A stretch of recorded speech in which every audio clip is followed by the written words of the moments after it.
Hot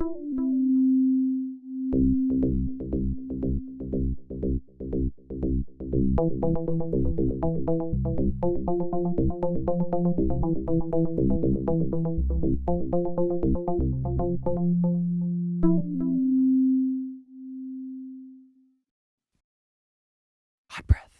Can't get high and people are like, oh, I'm gonna get high and do this interview, and I'm like, I would get high instead of doing the interview. Like, that's how I get down. There's no high end for me. It's high end. Right. Is what it is for me. That's the end. That's the end, man. Mm-hmm. But I know you.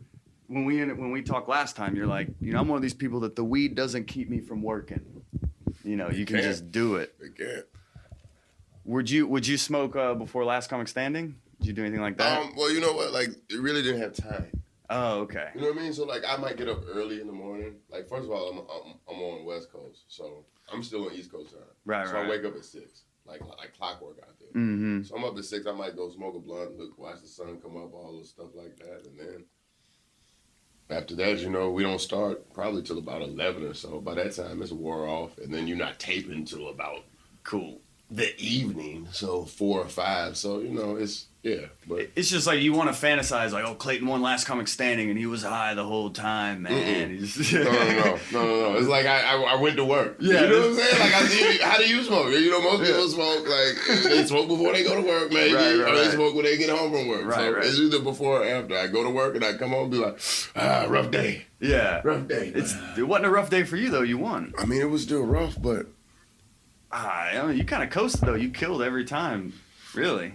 But how would I know that? See, this is the thing people don't know. I saw nobody. You didn't see other people's sets. Yeah. So you didn't see anybody's set. So I'm just biased, I guess, because it was you. And we're like, Atlanta comedy.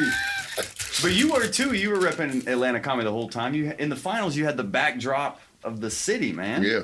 What is? But it was a lake in there. Is there a lake in? I don't know. I haven't really spent that much time to feed my part. Like.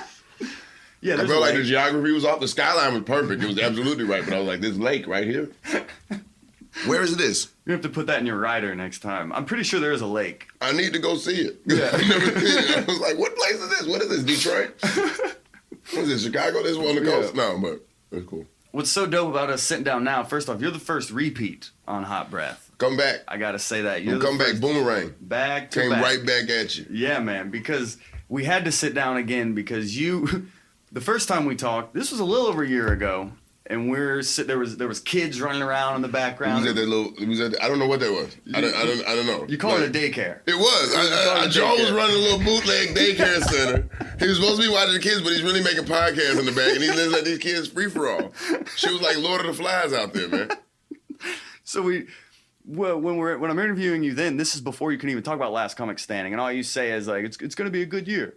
It's gonna be a good year. Is that what I said? It's all you could. Was this after I taped it? This was after I taped it. This is after you taped, before it started. Yeah. And I was worried about like I didn't want to say anything because I didn't want to miss out on any funds or winnings. Yeah. Or prizes that might have been. So when we're talking in the interview, you're talking about like 1 month it'll be great, and I'm like, oh man, I'm doing comedy. This is awesome. And then another month you're like, I may die because I don't have any money. Yeah. Like that's where you were in your career when we talked last time. Yeah. So, and that was just a little over a year ago. So how has it changed in that year? Man, I'm about to die from overworking myself. So like as long as you're on the brink of death and you doing what you love, you should be But I feel good about it, man. It's just like all I wanted was a chance at more work. Like when I went into Last Comic Stand, I just wanted to, I felt like, okay, if you get in the top 10, you should be able to get a little bit more work. You know what I'm saying? You should at least be able to. So that was my goal, just to try to get in there to get a little more work. And winning the whole thing, like my agent, he asked me, he's like, how many weeks you want to work out of the year? And I was like, how many weeks is it? Like 52? Give me 50. Like I need to work as many as possible. Dang. And I think he gave me like 48. I wound up probably working like maybe 46 though. And some stuff might get dropped off if other stuff comes in. But yeah. Dude, and like The Last Comic Standing tour alone, you did like 70 shows in 90 days or something like that? 76, yeah. 76 in 90 days. We cranked it. Shout out to everybody that was on the tour with me too, man. Dominique, Ian Bagg, Andy Erickson, Michael Palisak. Like, we did it. That was like because you do a show, then you go home to the hotel for a little bit, load that bus up at 1 a.m, you drive into the next place. Unless the place is close, and then you can, just drive in the morning. But yeah, You're on the tour bus though. You're not tour in bus. the Volvo cruise. No more Volvo. You got rid of the Volvo? No, it's still there. You still have the Volvo? Still there. It's still there. Did you get another car? Still cranks. Still cranks. I don't drive it, but. Okay, you still have it for like sentimental value. I mean, I still have it, man. Like, you know what I'm saying? Like, ideally, I'd put that bitch in a movie one day. You know what I mean? Yeah. But this shit's probably gonna get sold because the homeowners association is probably gonna be like, get this shit out the fucking yard. But no, I have got a new car, and it's more my mom's car. I just let her drive it. That's what's up, man. Yeah, because $250,000, That's the prize money. And she used to let me use her car to go all types of shows, so I put quite a few miles on her. So it's only right I get her back, Absolutely, so, man. Yeah, she's also your manager now too, right? Not my manager. She's my executive assistant. I think that's the title she gave herself. Okay. But really, she just books my flights and she handles that stuff. But no, she's good. She's good. She does a great job. You brought her on the team. She needed to be. Yeah. She got laid off a few years, probably like 2-3 years before that. Oh yeah. Like probably about 2 years, and yeah, she wasn't really doing nothing, What'd she get laid off from? She was working at IBM. Oh, okay. So yeah, she got laid off from there, and she was just kind of at the house chilling and not really. I was like, well, you might as well, you know what I'm saying? Like, bring the mom on. Yeah, help. was that something you had told her one day, one day when I get to a certain level, I'm gonna kind of bring you along with me? Was that some goal you had? Well, no, but you always tell your mom you want to take care of her. You know what I'm saying? When I'm gonna get you something when I can. Right. Yeah. But I need you to give me this right now, so I need know to make an investment. Yeah. But yeah, she always looked out, and so but my mom would always be like, okay, you gotta. When you get older, you got to buy your mommy a Jaguar. This is like when I was a little kid. I was like, no, all right, why would you? But I get it. That for my mom, it's a Land Rover. See, they just want to be taken care of. It. Yep. That's their way of saying it. That's their best way of saying it. They just like, hey, when you get on, don't shit on me, son. Don't forget about where you came from. Right, physically came from. I'll show you the scars if you forget. There you go. Yeah. How did the money break down? Because it was $250,000. But get out my pockets, Joel. Stop. What? Get out my pocket. Okay, No, this way. No. No. It's okay. So there's because it took a while to get it too. Yeah, and they break. So there's winnings. There's your prize. There's prize money, right? Then there's your development deal money. Okay. And then there's I know it was prize money and something else, and then development deal money. So it was broke down 3 different ways. So the prize money that came first, and that's the taxes on that was It's another bracket. Yeah, but I'm just saying, it was I was like, oh, okay. And then, but yeah, so it came, and then it was good, though, because when I wasn't making money, I was doing the Last Comic Standing tour. Right. And that was just money coming in, and you had per diem. They took care of everything. So, right. Yeah, I've seen about the first 100,000. Yeah, okay. And I'm not trying to. No, I know people want to know, but I just. But it's because I almost ask because I want people to understand, they see these TV shows and people winning this, quote, money, but they don't understand, you don't win, and then you go backstage and they're like, oh, here's a briefcase full of $250,000. No. It's a process. You get it in pieces. I felt partly like I was being, punished for how I do my bill collectors. Now I had turned into the bill collector. I'm calling them hey, can you pay anything? What can you put down on it? Right. Just send me about can I put you down for $200 a week? With interest, you're gonna start charging them interest. Oh, you got a break? We good. You paranoid? No, I smell. Oh, I thought the stove was still on? Hey, let me go ahead and give you this water too in case you get cotton mouth. That's for you. You got your own water, man? Really? Yeah. That's what I like, man. Look at this shit, man. Caffeinate your ears with the Hot Breath podcast. He got his own water, people. Yes. He got his own water. I don't know where they sell it, but he got it. He just pulled it out of his pocket, too. I don't even know what kind of fancy. No, I'm just playing. Thank you. You got to be on the show to get the water. Oh, yeah. See, this is why you need cameras, too, though. Yeah, you got to film it. Then you show this, and then people know you got water, and then you can sell the water. And sell the water. I'm struggling selling T-shirts right now. I don't know if I could sell water. Everybody needs water. That's a good point. Not everybody needs a T-shirt. Mm-hmm. Boom. about to go into the winter. T-shirts gonna be like, I can't really wear it until they get. Yeah. So water. Water. That's a good idea, actually. So we're business. We're branding right now. Oh man, I'm learning stuff now. It's show business. No. What have you learned about it though? A lot of the stuff I learned is that it's just it's relationships and like what people had. Like I'm in clubs I've never been to before that I wasn't getting booked at before, and that's partly because of the relationship that my agent has with these places and his reputation, and of course the last comic standing thing. But when you have somebody that put you in it's hard to come from the ground. Like when somebody vouches for you, it's you can move a little bit more lateral. Yeah, man. It's not necessarily this. Hey, here's my tape, and then you never. Because I got tired of doing that with clubs. I send tapes, and you send tapes, and then you. Oh well, yeah, that was good. And you keep sending them, and you never hear nothing back from them. You send them, you email them, and I just stopped doing it. Like I stopped doing competitions. I was like, I'm gonna work on getting good. Yeah. And you mean we're talking about this is like an over 10-year grind to get to this point where you are now. This is not some it's not some overnight because some people have one last comic standing and they've been doing it like 2-3 years and they weren't ready. Yeah. So now I think that's why yours is sustaining. Yeah. And I got to shout out Wanda Sykes and Paige Horowitz just the way they made it this year. Like we didn't have any of that reality show stuff, and I know some of the people I guess fans of the show, they missed that. But I'm like, that's what I'm glad we didn't have. Like, I was worried about that aspect. Once I found out it was just comedy, I was like, me and the audience, that's what I do. Let's go. Like, so. You hitting the road this much, there's got to be so many crazy stories of experiences. I mean, I saw one year, somebody made you chocolate with your face on it. Oh, yeah, chocolate strawberries. The fans are crazy. Like, you got to have a crazy road story. I mean, we got hit in the bus. We were driving. Our bus driver, he was cool, but you would catch him doing shit he's not supposed to be doing while he's driving the bus. Like texting? Like eating a bowl of chili. Two hands? Yes. Like eating a bowl of chili while he's driving, man. Like you driving the bus, man. And like we would lay down and like when we would be asleep, I swear like just the movement, it didn't feel, I was like, we can't be on any major interstate right now. Not these bumps. Like there's no way, like we gotta be on somebody's lawn right now. But we got hit one night. Yeah. And he really did the right thing and everything. I mean, it wasn't his fault. They, somebody swerved over because they didn't see an accident up ahead. But it was all, we felt that shit. Like, yeah. You also saw how sturdy the bus was.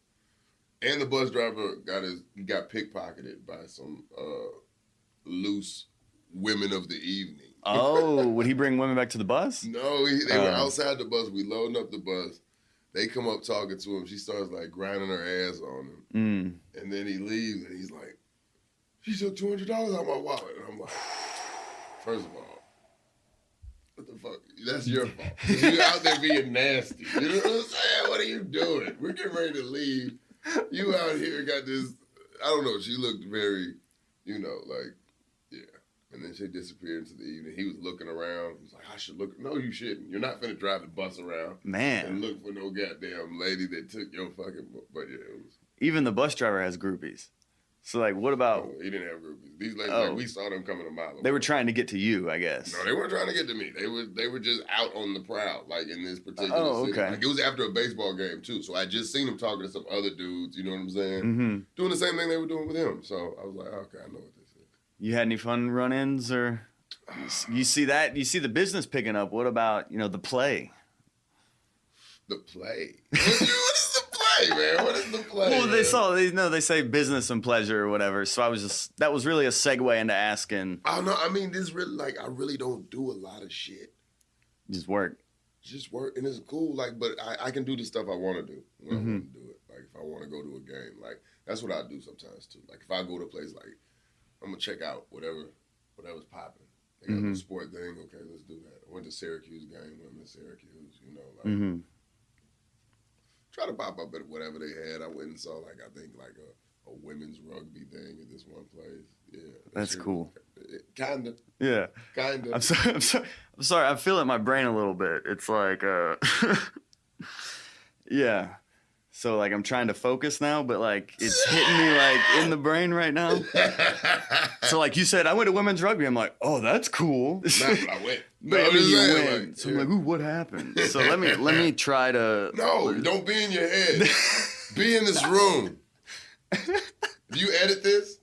You just gonna do it raw? We'll just play it. Yeah, we'll just play it. Because I used to have to edit a lot. Why? Because my interviews were horrendous, and I would just be like, so here's another question. Here's a different question. You did a lot of umming. Did a lot of umming. You did a lot of so this is growth though. I haven't really heard any ums like that. You haven't numbered your questions. Yeah, this is episode. I mean, I've done over 50 now. See, so you're in the game. It's a lot like stand up, and the more you do it, the better you get at it. No, you've been trying to get me to do it for a minute too, and I've been fucking crazy. Like, You've been working, man. But this is perfect timing because you just headlined a show at Red Clay. We're here in Atlanta for the Red Clay Festival. Yeah, so I'm here on a weekend.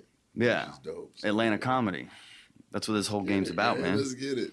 What's a moment you had with all your travels and everything? Like, what's a moment where you're like, oh, I made it? Like, and I know you're still working. I know you're still learning and developing. But like, what's a moment you're like, wow, I've hit another level here? Hawaii.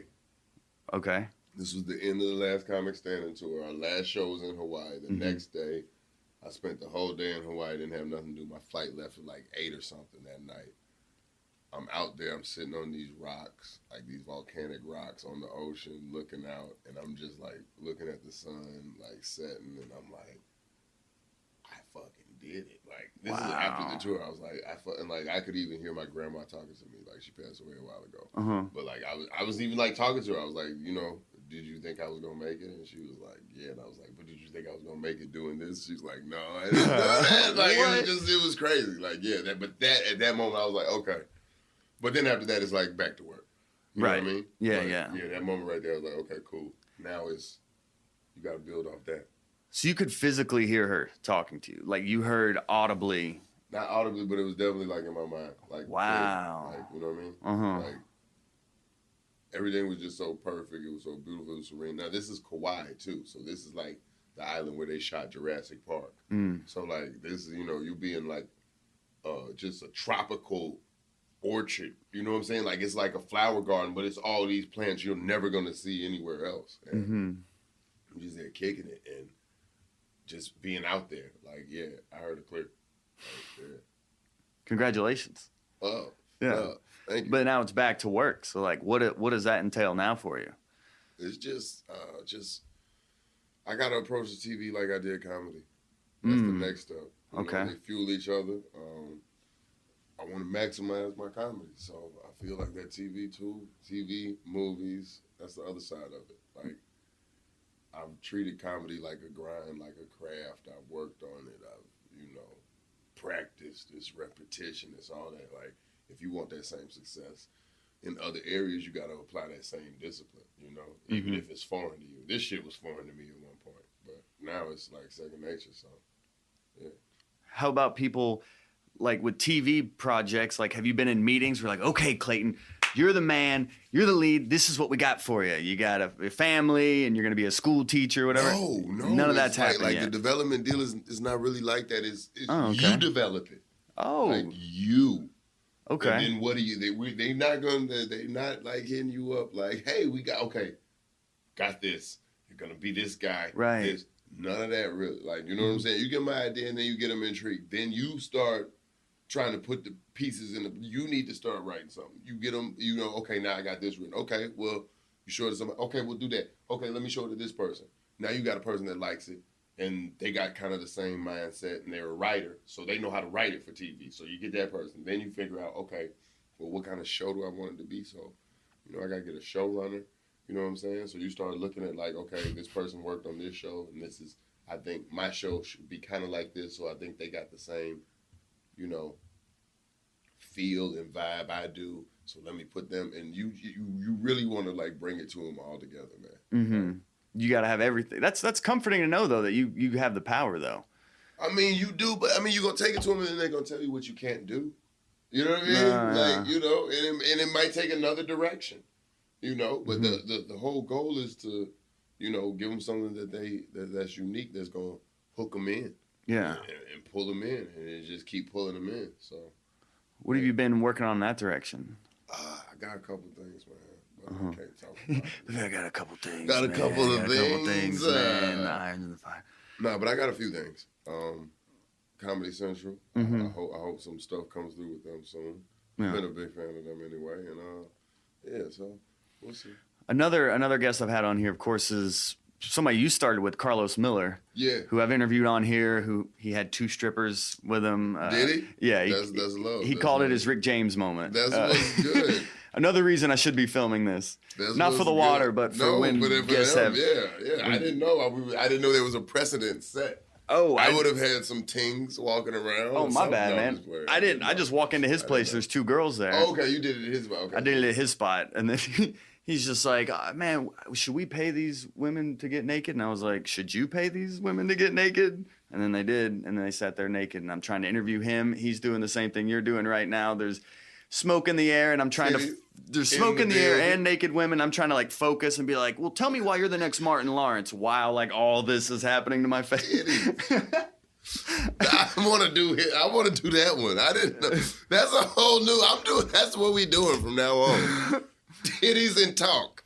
Yeah, he was on Doug Benson's Getting Doug with High. You got to get on there, man. Yeah, I would love to do that. You know, back in the day, me and Lowe's did a show with Doug Benson. Oh, really? We were at the same college. Like, we had to drive there overnight. I had an asthma attack the night before. Dang. We smoked weed. We got pulled over on the way by the police on some racial profiling. I know there was racial profiling because they had the bright light shining, like, across the highway. They're on the side of the highway. Wow. The whole light. So it's like, you go through the light, and they're like, what color are you? Okay. Then he got behind us, and then he was like, well, you know, there's a lot of human trafficking going on. I was like, you mean like slavery? You said that to the cop? Yeah, I was like, that's what human trafficking is. Right. I was like, you mean like slavery? Like, they stealing people and they hauling people? He's like, yeah, you'd be surprised. I was like, not really. Wow, man.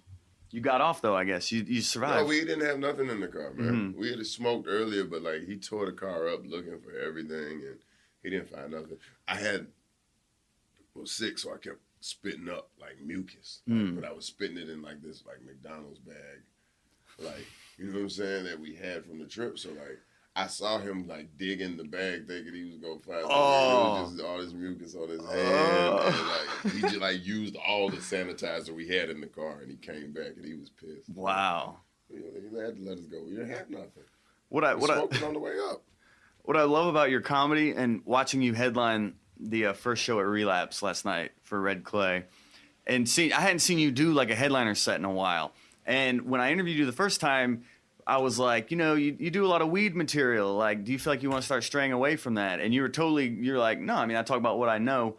But seeing you last night, you talk about weed a little bit and, like, maybe sex some, but, like, the majority of it was, like, politics and, like, social commentary on, like, race and everything. You had an amazing joke about getting pulled over by the police, and you're like, we're scared of each other now. Like, looking in the rearview mirror at each other. And he gets on the intercom, I'll let you go if you let me go, or whatever. I don't want to butcher the joke. No, but you did. Yeah, I totally did, yeah.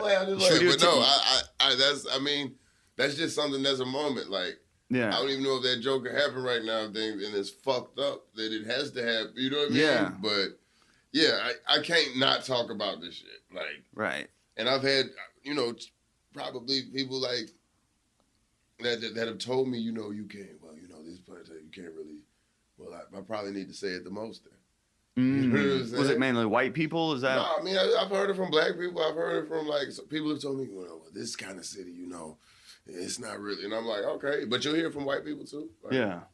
So are you trying to steer your material more into, like, maybe sending a message and really start to try to make a difference? I feel if I say it on stage, one is because I think it's funny. Two, I think it's a point that other people aren't making. Like if this is how if this is the society we're gonna be in now, where everything is just all you gotta do is say something smart and say something slick and it's taken as fact. Okay, let's fucking do that. Like, I'm a fucking comedian. That's what the fuck we do. Like, right. You want to spin some shit? Like, they try to spin shit on it. And I'm like, come on, man. Like, you can't keep hitting us with the same lines. You know what I mean? Like, and at some point, if somebody doesn't start to deconstruct it and like, stop taking it at face value and being like, no, what you're saying is this, but what you really mean is this, or you're trying to cover for this. And yeah, there's, I don't know. I think, you know, it's a lot of people out there that's so-called woke, but there's a lot of people that think they're woke, but it's a way you got to go about doing shit. You know, you have to, if you want people to listen to you, you have to present it in a way where they can listen to it. And I know sometimes, like, my shows get uncomfortable. It get dark sometimes. You go there, yeah. And then, you know, you dig yourself in a hole, but you dig your way out. And at the end of it, I think everybody feel better for it. Do you see yourself maybe thinking outside of comedy as well, and maybe into more like social activism? No, not like that. I mean, like, yeah, if y'all marching, I'll be out there sometimes. Every now and then. It's not too hot. I'm not, yeah, okay. You know, but I'm not. No, I do comedy. So, you know, now if you want to take what some of I'm saying in comedy and just look into it, if it makes you look into stuff further, if it makes you be like, hey, okay, because I look at stuff from different points of view, and you know. I see what stuff is, but we also know when people bullshit. Like, I know bullshit in any language. It doesn't matter. Like, it doesn't. Bullshit is that shit is universal. I don't have to understand language. I can look at your body movement. I can look at how your posture is. You on that bullshit right now. That's okay. You know what I'm saying? Is that a big source for your material? You're always scanning, because we talked about, I keep referencing the first interview. I don't know why, but if people haven't heard it, they should listen to it as a point of reference for just how far you've come. Yeah, go ahead, listen to that one. But and then listen to how far you've come too.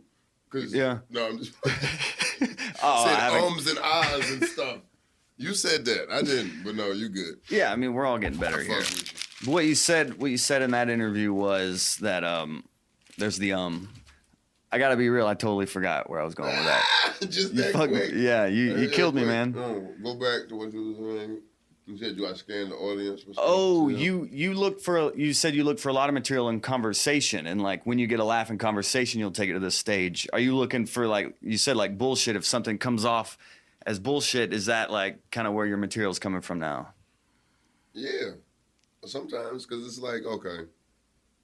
You said this. How can I? Like, I'm looking at everything because you gotta mind everything for material. Man. Right. So yeah. And I guess also, like, I'm not even around people that much, other than doing shows. So those few hours, that's the most interaction I might have with people when I'm in a town, because I'm not, you know, I'm not out there like that. I'm not gonna be at the mall unless the club is in the mall. Then I'm at the mall yeah, the whole weekend. But yeah, like I don't know.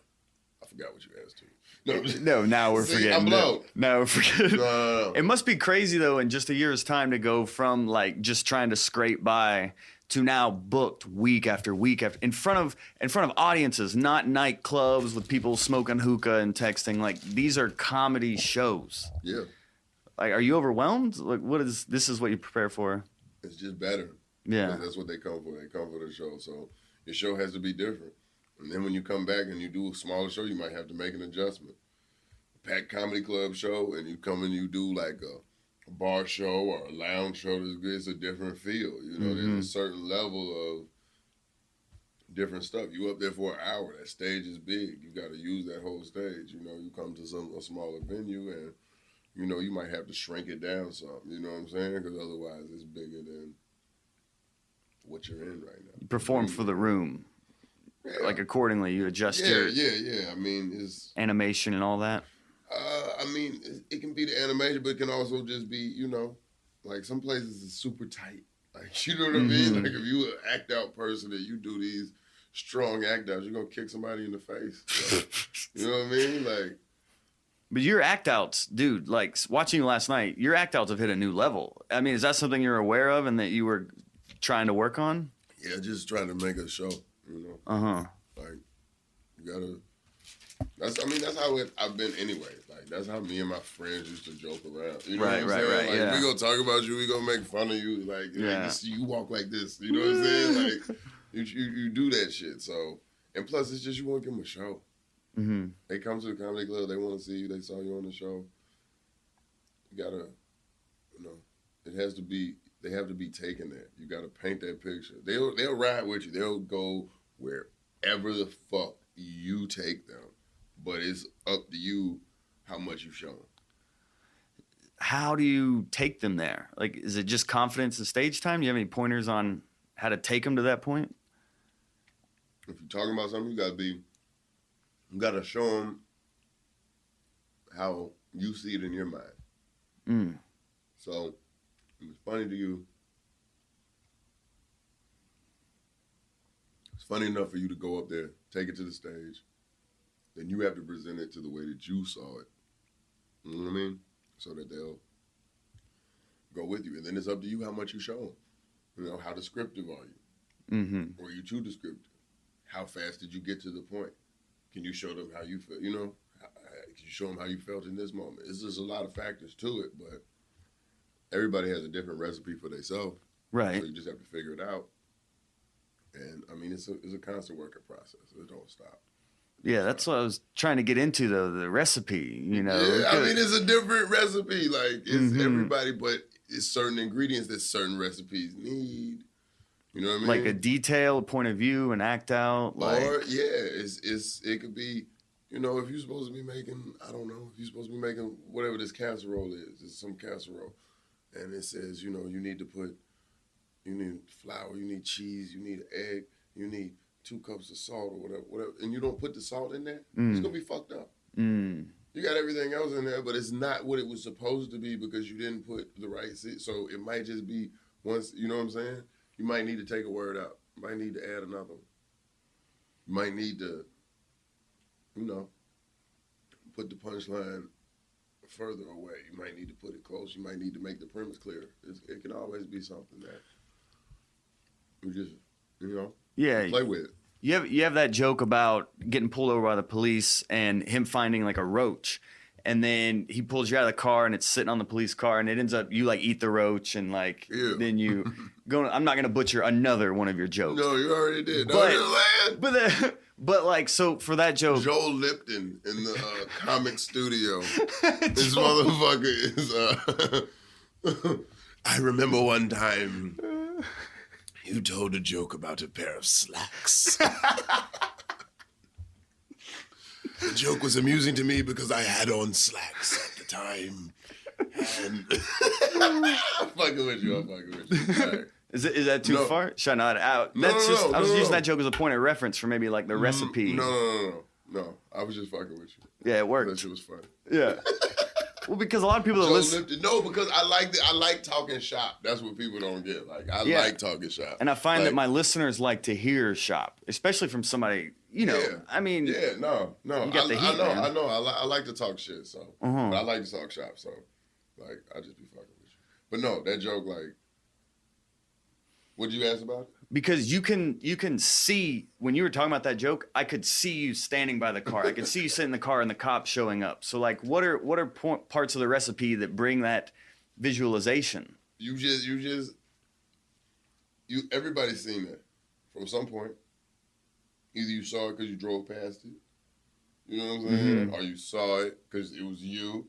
You know what I mean? Or you saw it because you was in the passenger seat while the other person. So it's a quick point. And then you set where you gotta, you know, you just set the tone for jokes sometimes. You gotta, it don't have to be one way the whole time. You can speed up, you can slow down. It's really up to you. So, like on jokes like that, you might just want to slow down so you paint the picture better. You describe everything to them. Where are you? I'm in South Georgia, country ass town. Okay, so now that's the setting. You know what I mean? This police officer pulls me over. This is, you know. I know I'm going to jail. Cause I can tell he don't even have lips. He's so pissed off his lips are gone. Like, so you know what I'm saying? So you know the situation I'm in now. Now it's, oh shit, I'm probably going to jail for sure. So, you know, it's little things like that just, you know, set the mood right. Okay. That's that shop talk. Yeah. All right, cool. I won't hold you hostage much longer than I know. You're good. So we talked about, you know, where you've come from, where you are. I mean, maybe as a point of reference, maybe where you're going, because I referenced Carlos Miller earlier, who you started out comedy with.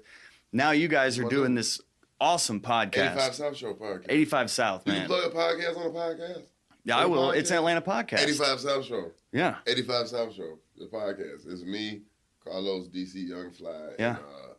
And, it's stupid. It is crazy. stupid, but it's entertaining. Yeah, no, it's stupid because it's just raw jokes. We chase jokes down the whole show. Like, we've had to let our female guests know, hey, look, don't feel upset if you get cut off or you don't finish your thought.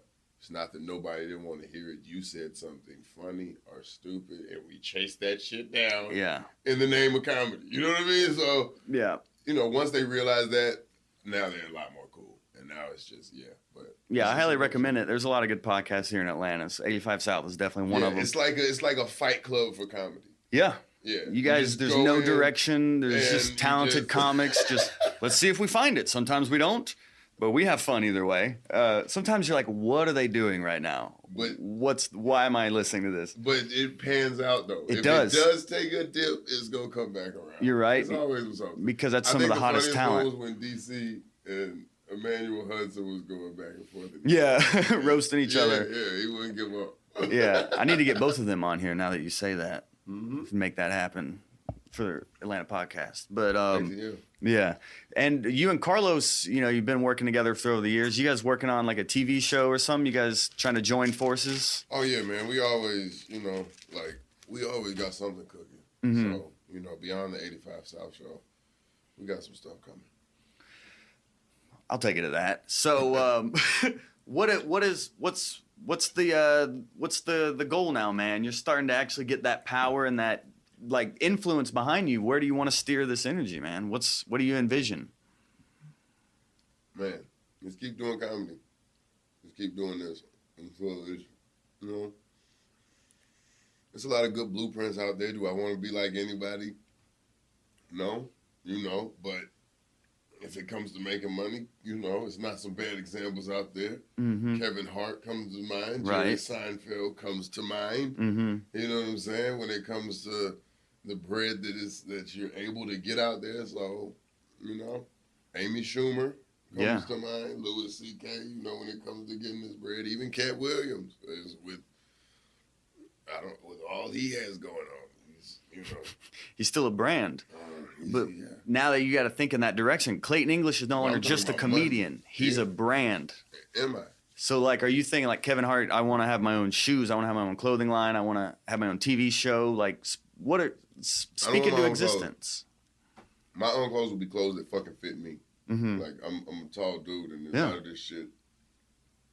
I feel you on that. I can't wear none of this skinny stuff.